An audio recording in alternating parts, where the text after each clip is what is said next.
As U.S. President Donald Trump talks of buying, owning, or even taking Greenland, and Denmark asserts its legal sovereignty, the island's Inuit people are somewhat bemused at the very idea that someone might own the ground beneath their feet.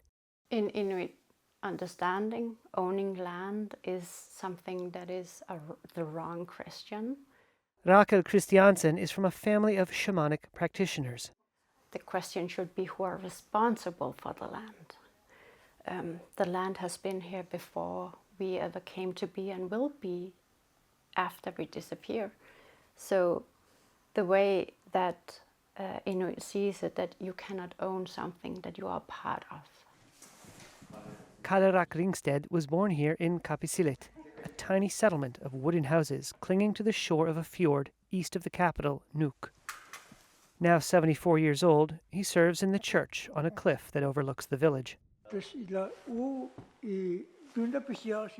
to Reuters in Greenlandic, he said it was very strange to hear Donald Trump talk about buying their land.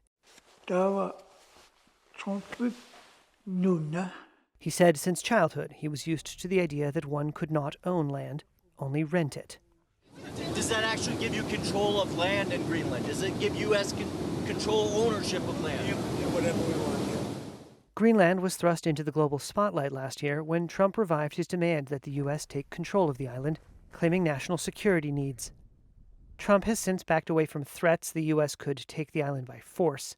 He said he had secured total and permanent U.S. access to Greenland in a deal with NATO, but much of the details remain unclear.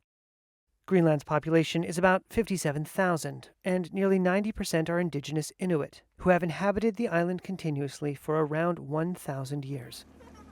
And the concept of collective ownership is not only tradition, but written into law. Ulrik Blidorf is an attorney in Nuuk, the capital. In Greenland, you can't own the land. It's been like that ever since our ancestors came here. For those who reside in remote regions such as Kapisilit, discussions about sovereignty can seem distant. Vanilla Mathiasen is a teacher in the village's only school for its 3 students. She said folks are focused on more pressing things, namely survival. People here are interested in the day that is coming. Is there food in the fridge? Fine. Then I can sleep a little longer.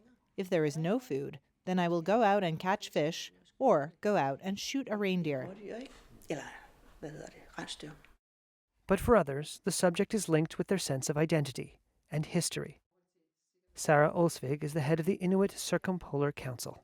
What connotations it immediately brings with it to the vast majority of the people of Greenland when somebody talks about buying or selling us. Because that really does mean that where it comes from is a worldview that resembles the worldview that started colonization in the first place.